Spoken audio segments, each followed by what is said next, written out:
नमस्कार. 1194 जागांसाठी फक्त स्टेट बँकेच्या सेवानिवृत्त अधिकाऱ्यांना ही संधी मिळालेली आहे अर्ज करण्याची. तुम्ही 15 मार्च 2025 पर्यंत अर्ज करू शकताय आणि हे पद असणार आहे कंकरेंट ऑडिटर. या पदासाठी तुम्हाला 1194 जागा आहेत, त्यासाठी तुम्हाला अर्ज करायचा आहे.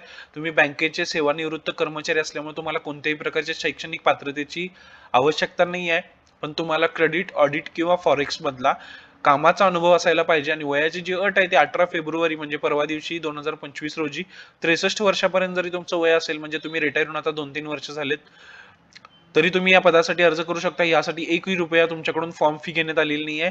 नोकरीचं ठिकाण फक्त हे संपूर्ण भारत असणार आहे आणि तुम्हाला दिला जाणारा मासिक पगार हा 45,000 रुपये ते 80,000 रुपयाच्या दरम्यान असेल. आणि याच्यासाठी वेगळे भत्ते व जे देय असतील ते तुम्हाला सुद्धा मिळतील.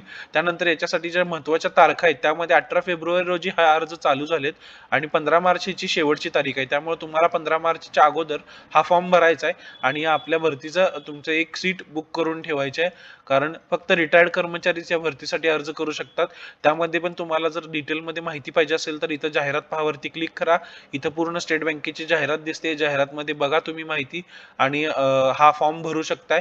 अर्ज करायचा असेल तर डायरेक्ट क्लिक करावरती क्लिक करायचं आहे आणि तुम्हाला अर्ज करायला तिथं हे दिसेल बटन. त्यानंतर अधिकृत वेबसाईट जी आहे ती बघायची असेल तर इथं पहावरती क्लिक करा आणि तुमच्या समोर स्टेट बँकेची अधिकृत वेबसाईट ओपन होईल. त्यानंतर मगाशी सांगितल्याप्रमाणे तुम्हाला जर अर्ज करायचा असेल तर इथं वेबसाईट ही ओपन होते. त्यानंतर जर आधी लॉग इन केला असेल तर log in if already registered वर क्लिक करायचं आहे किंवा click here for new registration ह्याच्यावर नवीन रजिस्ट्रेशनवर क्लिक केल्यानंतर कंटिन्यू करायचं आहे. तुम्हाला तुमचं नाव, वडिलांचं नाव, आडनाव आणि आईचं नाव टाकायचं आहे. मोबाईल नंबर, ईमेल आयडी टाकून परत एकदा मोबाईल नंबर टाकायचा आहे आणि हा फॉर्म तुम्हाला रजिस्टर करायचा आहे. रजिस्टर केल्यानंतर पहिल्या फॉर्मची एक प्रिंट येईल.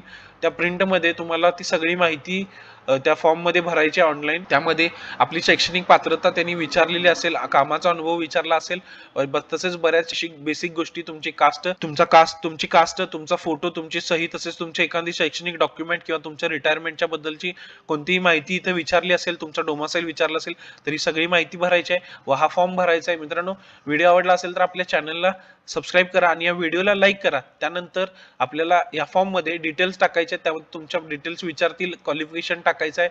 त्यानंतर जे अपलोड्स मध्ये जे डॉक्युमेंट्स अपलोड करायचे त्यामध्ये तुमचा फोटो, आधार कार्ड, सही, तुमच्या एज्युकेशनल डॉक्युमेंट्स किंवा रिटायरमेंटच्या डॉक्युमेंट्स सुद्धा ते तिथं मागू शकतात. आणि त्यानंतर मित्रांनो, तुम्हाला हा फॉर्म भरायचा आहे आणि हा फॉर्म भरण्यासाठी तुम्हाला फक्त मुदत दिली आहे 15 मार्चच्या अगोदर हा फॉर्म भरून घ्यायचा आहे आणि तुमच्या या भरतीसाठीची तुमची एक सीट रिझर्व करून घ्यायची आहे. चला तर मित्रांनो, मग भेटूया पुन्हा एकदा अशाच नवीन व्हिडिओमध्ये.